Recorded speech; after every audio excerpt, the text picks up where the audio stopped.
All right, I have a very special guest today to help me go through the news, talk about everything going on with President Trump, the good, the bad, and the ugly. Lee Greenwood, thank you so much for joining me. You're welcome. Nice to talk to you. Thank you. Absolutely. Let me give my audience some background. Lee is a songwriter, singer, and author. He's best known for his patriotic anthem, God Bless America. My audience, they're going to know you right away, Lee. They watched the Trump rallies. They watched the RNC convention. Um, there's a story out in the news that's really bothering me. It should be getting more attention than it is, but a new poll out by Gallup shows 90% of Republicans are proud to be an American, but only 36% of Democrats. What are your thoughts on that? Are we so divided that you can't even love your country anymore? Well, first of all, I'll tell you that my song is God Bless USA, not God Bless America. If I'd have written that, I'd be a lot older. And that's okay. I don't mind. People call it a number of things, including proud to be an American. But so let me get back to your percentages of people who are proud of the country. Anybody in public service that has the audacity to say that they are not proud of our country, or any American citizen, naturalized or not, to say they're not proud to be here and proud of the country. You may not like the direction we're taking. You may not like the current president.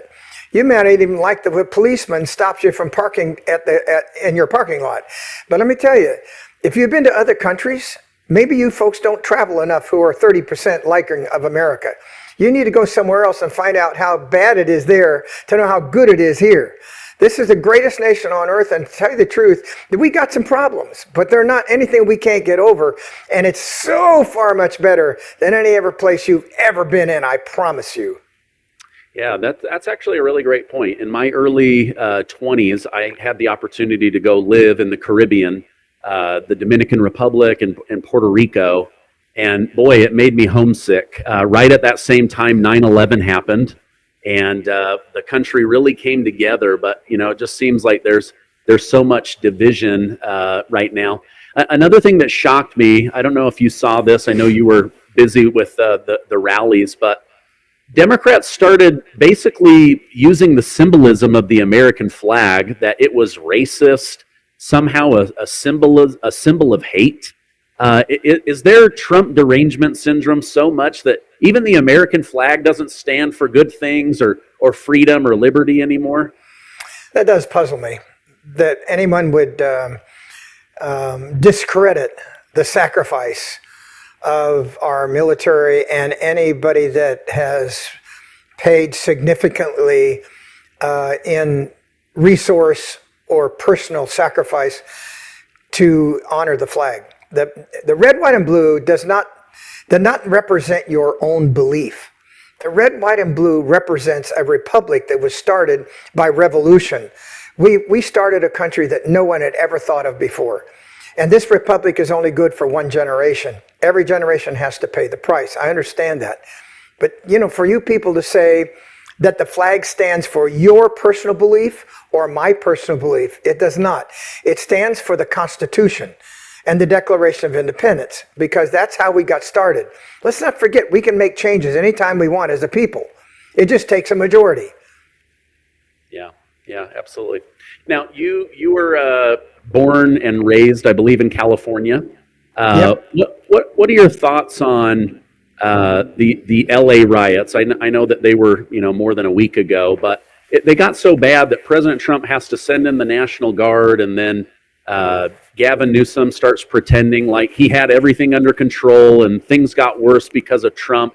What did you make watching all of that calamity in your home state?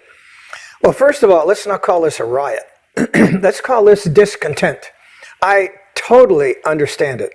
Being raised in California, I know how important the migrant workers are who come there, and then their relatives come there, and then the people who are not relatives but friends come there. There's a huge migrant population, if not all Hispanic. But when you break the law, an alien comes here without being documented, you are breaking the law. ICE is exactly correct in order to find those people, either discharge them or find out how they can stay here. Nobody's ever said that yet.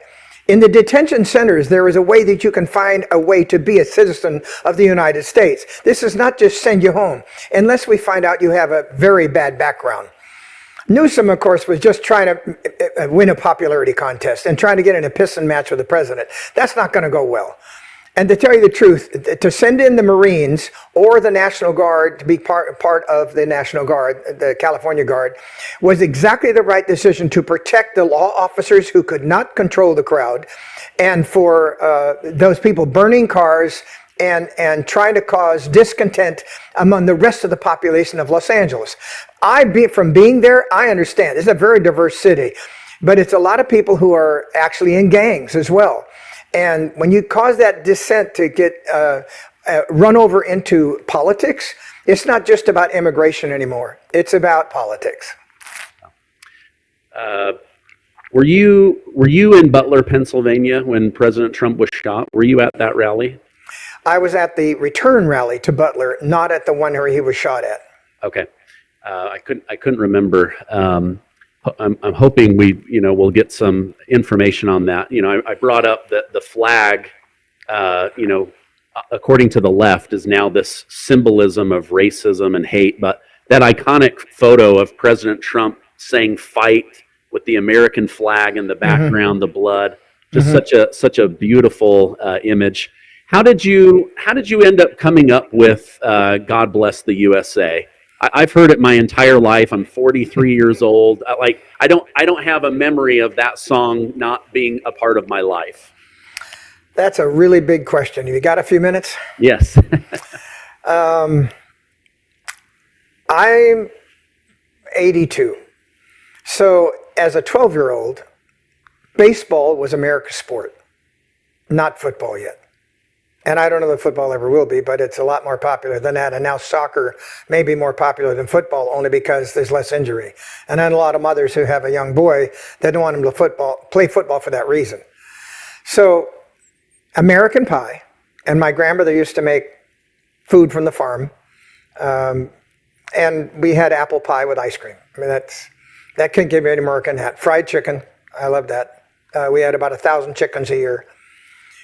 Being in a rural area and understanding why somebody flies the flag, and my parents in World War II era, it instills a patriotic feeling inside you. You can't build without having the experience. And so living that life until I was 17, and then moving to Nevada, where I knew the money was, and taking music there. I even became a dealer in the casino for 5 years at the Tropicana because the money was so close to me. I said, I got to get some of that. Well, I didn't because it wasn't mine. But I did work really hard, and I worked hard for 20 years before my country music success started in Nashville. It was purely by chance, but it did. So you got to realize all of the images and music that I had heard for almost 40 years, I was 37 when I went to Nashville, is still in my head. Now I become part of the Nashville community. And let me tell you, the South is the heart of America. I love people in New York. I love them in Texas. I love a few in California, but not all. My sister's even moved to Idaho. God bless her. And so all of these things come together in my head. And I'm touring the country. I'm touring Minnesota, Texas, out of West, all of the southern states, and finding people everywhere who love this country. There's a difference of a New Yorker and a Texan trying to go to a bar and talk. You can have a little problem. But to tell you the truth, and then when it comes down to it, just like after 9/11, we became a unified country, just like we were in World War II. Vietnam, not so much, because we didn't understand why we were spending so many soldiers' lives in Vietnam. When, like Normandy, when we freed the country of France, the amount of Americans that died on the beaches in Normandy was for a cause. Vietnam was different. It was for a political cause. Then came, of course, and we hadn't learned in Korea, unfortunately. So then we came to the war on terror. Suddenly we became once again a nation that loved itself and was proud of itself. For anyone that would use the flag beyond that, post 9/11, and say this stands for hatred, you got your head, you know where. You just don't understand how important it is to respect the United States flag. You can fly any other flag. You can fly a flag of a snake and say, this is what America stands for. But don't use the red, white, and blue to expose your cause, and don't use my song to expose your cause. And I've heard that so many times it makes me sick. Yeah, I bet. As we age, the signs start showing more aches and pains, thinning hair, wrinkles, and brittle nails. It's frustrating, but we don't have to accept it. Let me tell you about Revive by Brightcore Nutrition, a powerful supplement designed to restore what time is taking away. Revive helps strengthen your joints and bones so you can move easier and feel better. But it doesn't stop there. It also works from the inside out to rejuvenate your skin, thicken your hair, and strengthen brittle nails. It contains 5 types of collagen, plus hyaluronic acid, biotin, and vitamin C, a powerful combination that helps you look and feel younger than you have in years. It's easy to use, just a scoop of it into water or coffee or hot chocolate.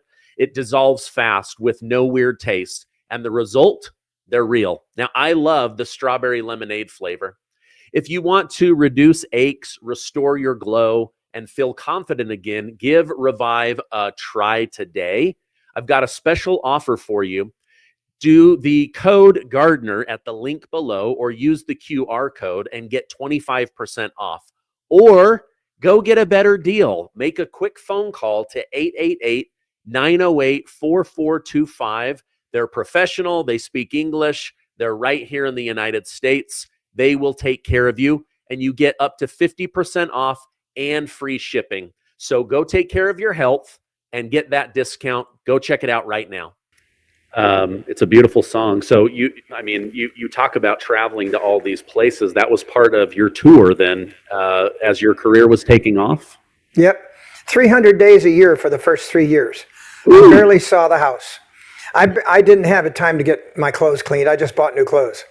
And being on the road so much, we went from 1 bus to 2 buses to 3 buses and 2 tractor trailers. And as we're touring with Alabama and Kenny Rogers and Barbara Mandrell, the Oak Ridge Boys, the Gatlin Brothers, you name it, I toured with everybody in the business. And learning how it is to handle a bigger audience. Because in Vegas, my biggest audience was 1,000 people, probably at the Hilton Hotel where Elvis performed, and I was in the lounge. At the same time, Elvis was in the main room. But suddenly, I'm in another level. I'm in an area now I have to understand what it means to be at the Astrodome instead of a packed theater. And it really was a good lesson. But I had no time at home at all. I was touring all the time. And then I never gave up my love for the military. We did USO tours. And that's for people who don't remember because you're too young. It's United Service Organization. It is not government funded. It is a private organization that dedicates its time and funding and resources to entertaining the military worldwide. And I did 30 of those. As a matter of fact, I met my wife Kim on one of those USO tours, and now we've been married 33 years. Amazing. That's awesome. One of my favorite things, I believe this was USO, but comedian Robin Williams was speaking about the American flag to the military, and that's a great skit. Tell me, you've got this book out, My Journey to the American Dream, God Bless the USA. Tell me about that. What are we going to learn in that book?